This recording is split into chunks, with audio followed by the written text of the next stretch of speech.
Friend, welcomes once again. देखिए, पिछले video में हम लोगों ने डिस्टेंस और डिस्प्लेसमेंट पढ़ा था ना।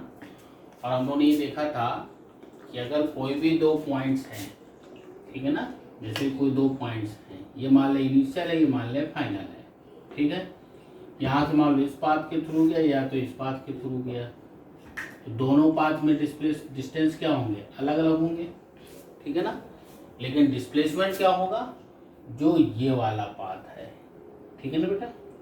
तो डिस्प्लेसमेंट जो था बेसिकली अपने पास वेक्टर क्वांटिटी थी, और डिस्प्लेसमेंट को हम लोग किससे दिखाएंगे, इनिशियल से फाइनल की तरफ क्या लगाएंगे, एक एरो लगाएंगे। बेसिकली ये वेक्टर क्वांटिटी है। तो डिस्टेंस 1 और 2 की अलग अलग हो सकती है, लेकिन 1 और 2 की डिस्प्लेसमेंट क्या होगी, वो सेम होगी। तो अब दोनों में रिलेशंस क्या होता है, यहाँ पर हम लोग रिलेशन देख लेते हैं।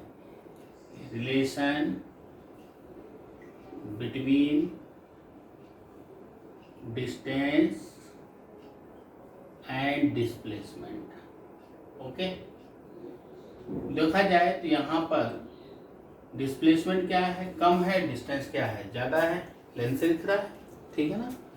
तो हम लोग ये कह सकते हैं कि जो मैग्नीट्यूड ऑफ डिस्प्लेसमेंट होता है, भाई वेक्टर्स में दो चीज़ें होती हैं, मैग्नीट्यूड भी होता है और डायरेक्शंस भी होती है।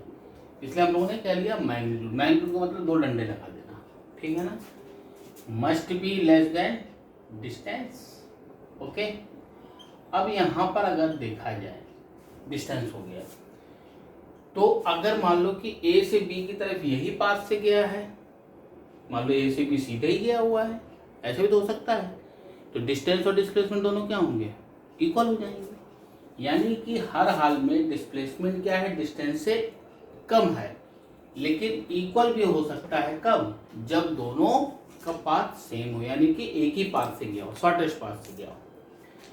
तो अगर हम लोग इसको यहाँ पे ले आए, जैसे डिस्प्लेसमेंट का मैग्नीट्यूड है ना, डिवाइडेड बाय डिस्टेंस। अब हम लोगों ने अगर डिस्टेंस लिया तो क्या आ जाएगा, लेस देन और इक्वल टू 1। ये रिलेशन दोनों के हो जाते हैं, यानी कि डिस्टेंस और डिस्प्लेसमेंट या तो 1 से कम होगा या तो 1 के बराबर हो सकता है। बराबर होने का मतलब सेम डायरेक्शन में होगा, ठीक है ना। तो यहाँ तक हम लोगों ने डिस्टेंस पढ़ा, डिस्प्लेसमेंट पढ़ा। अच्छा, अगर ए से बी की तरफ जा रहे हैं तो कुछ ना कुछ टाइम लगेगा, कुछ जो टाइम इंटरवल होगा। तो जो टाइम लग रहा है, तो बेसिकली स्पीड अगर देखेंगे तो क्या होगा, डिस्टेंस अपॉन टाइम। और डिस्प्लेसमेंट देखेंगे, सॉरी वेलोसिटी देखेंगे तो क्या होगा, डिस्प्लेसमेंट अपॉन टाइम। क्लियर। लेकिन एक्चुअली में पाथ तो यहीं से गया है, एक्चुअली में तो 1 से गया हुआ है, तो 2 से गया होगा। तो कहने में तो जितना ए से बी जाने में जो भी टाइम लग रहा है, डिस्प्लेसमेंट तो एक ही होगा, डिस्टेंस अलग अलग हो सकती है, मतलब स्पीड अलग अलग हो सकती है, लेकिन वेलोसिटी क्या होगी, वो सेम होगी। तो अब हम लोग बढ़ते हैं, इसको नोट कर लीजिए, और हम लोग बढ़ेंगे स्पीड और वेलोसिटी में, ठीक है ना। स्पीड क्या होती है और वेलोसिटी क्या होती है, और दूसरी चीज स्पीड कितने टाइप की होती है और वेलोसिटी भी कितने टाइप की होती है। फिर हम लोग एक साथ डिस्प्लेसमेंट, डिस्टेंस, स्पीड, वेलोसिटी सबके क्वेश्चंस लेंगे हम लोग। पहले अपने टर्म को रिलेटेड जितनी थ्योरी है उस सबको हम लोग एक एक करके देख लेते हैं। तो नोट करिए, फिर हम लोग स्पीड और वेलोसिटी की तरफ बढ़ते हैं। हाँ, तो अब हम लोग बढ़ते हैं स्पीड एंड वेलोसिटी। बताए थे ना, 5 टर्म बताए थे आपको, डिस्टेंस, डिस्प्लेसमेंट, स्पीड, वेलोसिटी और एक्सीलरेशन। तो अब हम लोग बढ़ते हैं तीसरे और चौथे टर्म, यानी कि स्पीड और वेलोसिटी, ठीक है ना। तो स्पीड क्या होती है, वेलोसिटी क्या होती है, इसके बारे में हम लोग देखते हैं। अब देखिए, स्पीड जो है, basically speed rate of change of distance is called speed. समझ में आ रहा है, मतलब रेट ऑफ चेंज का मतलब क्या हुआ कि जितना डिस्टेंस चला है और जितना टाइम लगा है, दोनों के रेशियो को क्या बोलेंगे, या ये कह सकते हैं ratio of distance to the time taken, इसकी दूसरी डेफिनेशन हो सकती है, और ऐसे भी लिख सकते हैं, ratio of distance to the time taken is known as speed. Okay, कैसे भी आप समझ सकते हो, दोनों से समझ सकते हैं, क्लियर, जो भी टाइम लगा है। तो बेसिकली जो स्पीड होगी, ठीक है, स्पीड जो होगी वो क्या होगा, डिस्टेंस और जो भी टाइम टेकन लगा हुआ है ना। अच्छा, क्लियर है। अब इसकी यूनिट क्या हो जाएगी भाई साहब, यूनिट डिस्टेंस किस में नापते हैं, मीटर में, और टाइम किस में नापते हैं, सेकंड में। तो एसआई यूनिट क्या हो जाएगी इसकी, एसआई यूनिट हो जाएगी मीटर पर सेकंड। ठीक है, जितना डिस्टेंस चल रहा है, जो भी टाइम चल रहा है लग रहा है, अगर डिस्टेंस अलग अलग है तो उसकी कॉरेस्पॉन्डिंग टाइम लेना पड़ेगा। ठीक है, तो मीटर पर सेकंड ये कैसी क्वांटिटी है भाई साहब, कैसी क्वांटिटी है, डिस्टेंस कैसी क्वांटिटी होती थी, स्केलर क्वांटिटी, तो स्पीड भी कैसी क्वांटिटी होगी, स्केलर क्वांटिटी होगी। ठीक है ना, तो कह सकते हैं स्पीड इज स्केलर क्वांटिटी। समझ में आ गया, कोई दिक्कत तो नहीं भाई। हाँ जी, अगर हम लोग स्पीड के टाइप देखें, कितने टाइप की स्पीड होती है, type of speed, type of speed, clear. तो बेसिकली टाइप ऑफ स्पीड जो है वो दो टाइप की होती है, होती तो चार है, एक यूनिफॉर्म होती है, एक नॉन यूनिफॉर्म होती है, तो उसके बारे में भी जानने की जरूरत नहीं है।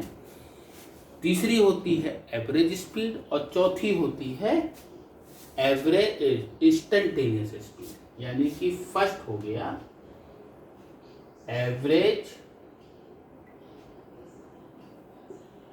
स्पीड, दूसरी हो गई इंस्टेंटेनियस, इंस्टेंटेनियस स्पीड। एवरेज को कैसे लिखा जाएगा, v लगा के शॉर्ट में a भी लिख दो। इंस्टेंटेनियस कैसे लिखा जाएगा, v लगा के ins लिख दो। ठीक है ना, तो इंस्टेंटेनियस एवरेज का मतलब क्या हो गया, in given interval of time, जितना टाइम लगाओ। ठीक है ना, तो बेसिकली यही एवरेज स्पीड ही है कि टोटल डिस्टेंस लिया हम लोगों ने और टोटल टाइम ले लिया। ठीक है ना, तो जो एवरेज स्पीड होगी वो क्या हो जाएगा, total distance upon total time, तो कोई अंतर नहीं है। ठीक है ना, इंस्टेंटेनियस का मतलब क्या हुआ, इंस्टेंट मतलब किसी गिवन टाइम पर, किसी पर्टिकुलर टाइम पर क्या स्पीड होगी। ठीक है ना, उसको हम लोग बोलते हैं इंस्टेंटेनियस। मतलब कहने का, जैसे गाड़ी में स्पीडोमीटर लगा होता है, नापते ना 60 में चल रहा है, 80 पे चल रहे हैं, 120 पे चल रहे हैं, तो क्या है, इंस्टेंटेनियस है, यानी कि उस टाइम पर क्या स्पीड है वो उसके बारे में बताता है। तो दो टाइप की स्पीड होती है, एक होता है एवरेज स्पीड और एक होता है इंस्टेंटेनियस। ठीक है ना, तो हम लोग अब जो बढ़ते हैं एवरेज स्पीड की तरफ, नोट करिए इसको, फिर बढ़ते हैं। तो भाई साहब हम लोग बढ़ते हैं अब एवरेज स्पीड, है ना। तो क्या बताया था आपको, वही है द रेशियो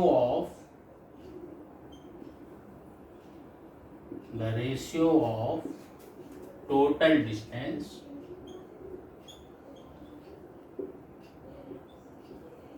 ठीक है ना। जैसे तुम मान लो घर से मार्केट गए, मार्केट से फिर कहीं और गए, फिर उसके बाद कहीं और गए, तो टोटल डिस्टेंस लो, जितना टाइम लग रहा है टोटल डिवाइड कर दो, तो क्या कहलाएगा वो एवरेज स्पीड। जैसे परसेंटेज नहीं आते 10th में, अभी आपका रिजल्ट आया ना, तो जैसे 10th के परसेंटेज आते हैं, तो परसेंटेज क्या होता है, टोटल मार्क्स को जोड़ देते हैं और डिवाइडेड बाय मैक्सिमम मार्क का कर देते हैं, तो परसेंटेज के समझ में आ जाता है। उसी तरीके से एवरेज स्पीड है, तो ratio of total distance travelled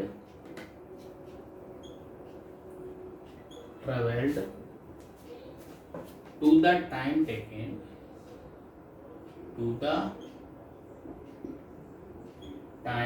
taken is known as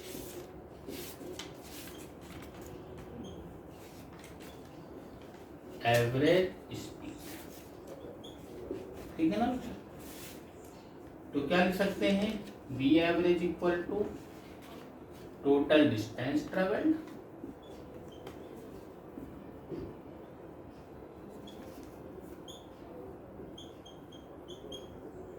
upon total time taken.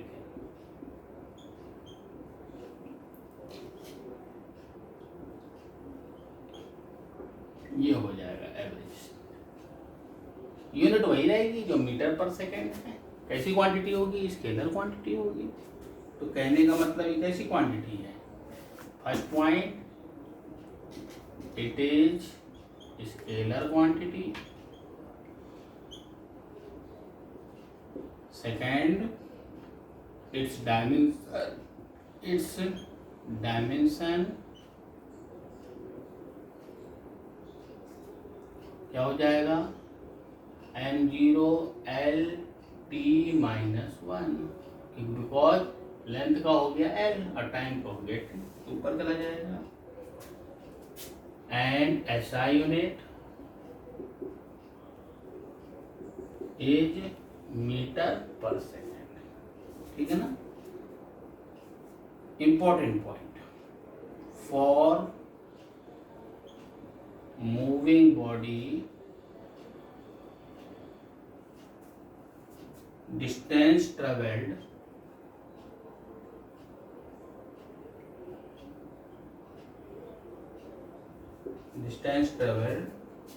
can never decreases।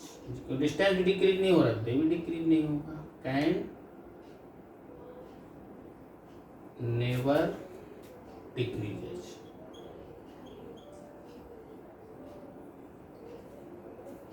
ठीक है ना? For moving body distance travelled can never decrease, कभी डिक्रीज नहीं होता था, but average speed may be decreased. ये ध्यान रखना, जैसे स्पीड मीटर, स्पीड कम कर दो तो कम हो गया। ठीक है ना? तो डिस्टेंस कभी भी डिक्रीज नहीं होगा, बट एवरेज स्पीड क्या होगी, डिक्रीजेज होगा। ठीक है ना? तो यहाँ पे हम लोगों ने देखा एवरेज स्पीड।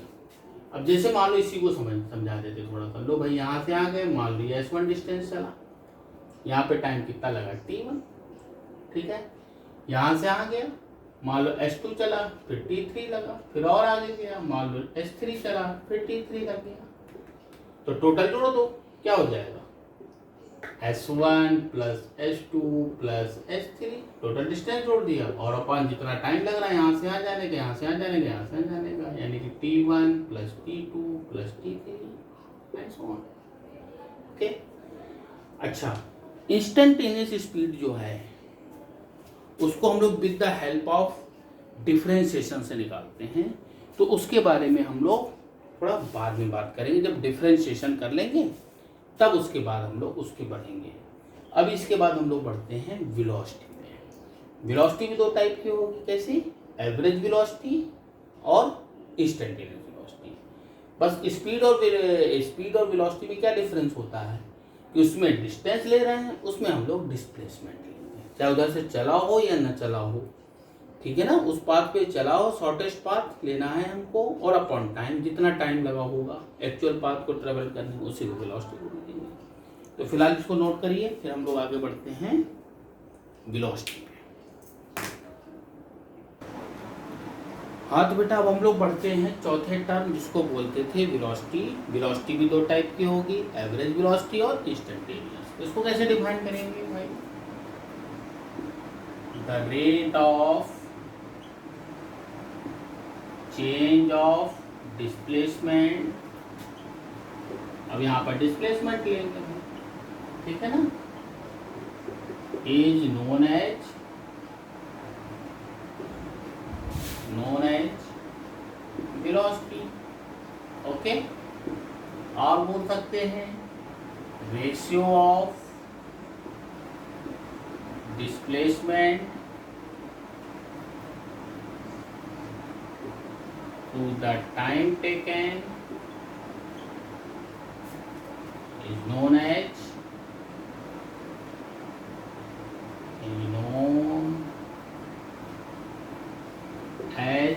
velocity. ओके भाई, बाय डिस्टेंस की जगह डिस्प्लेसमेंट आ गया। अब चूंकि डिस्प्लेसमेंट वेक्टर क्वांटिटी होती है इसलिए वेलोसिटी वेक्टर क्वांटिटी हो गई। तो कह सकते हैं जो वेलोसिटी होती है equal to displacement, net displacement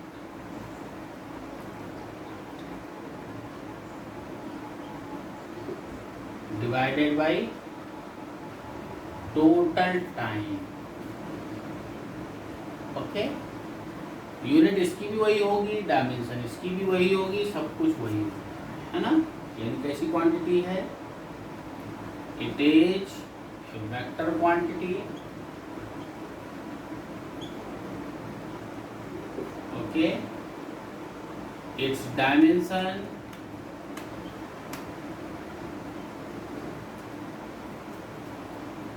m0 l t-1 and SI unit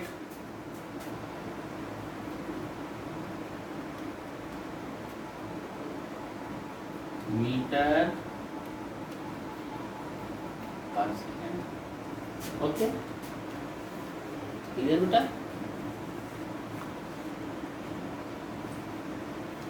हाँ जी, क्लियर है। SI यूनिट वेक्टर क्वांटिटी, जो वेक्टर क्वांटिटी है तो इधर होगी direction along the direction of displacement. ये भी दो टाइप का होता है भाई, टाइप ऑफ वेलोसिटी वही बताया, दो टाइप का। कौन कौन सा होते? बेसिकली चार हैं, लेकिन हम लोग को सिर्फ अभी दो पढ़ने हैं। एक होता है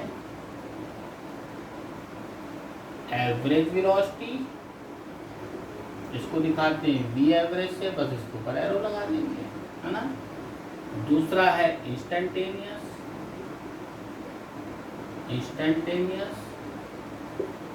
वेलोसिटी, इसको दिखा देंगे v/ins से। ओके, या फिर सिंपली v से दिखा देंगे, दोनों से दिखा देंगे, है ना। यूनिट वही होगी, सब कुछ वही होगा, बाकी कोई अंतर नहीं होगा। बस ये वेक्टर क्वांटिटी, इसकी direction along the direction of displacement. Okay, तो नोट कर लीजिए। फिर एवरेज वेलोसिटी बता देते हैं आपको।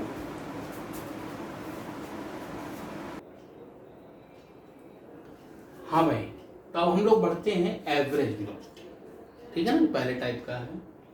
तो the ratio of displacement to the total time taken is known as average velocity, वही बताया। तो एवरेज वेलोसिटी जो होगा displacement upon total time taken, या time taken to cover actual path, जिस पथ से गया है जो टाइम लगा हुआ है उसी पथ का टाइम लेना है हम लोग को। तो डिस्प्लेसमेंट तो एक्चुअली हम लोग को शॉर्टेस्ट डिस्टेंस है, ठीक है ना। तो हम लोग को जिस पाथ से गया है जितना टाइम लगा है उसी टाइम को लेना होगा।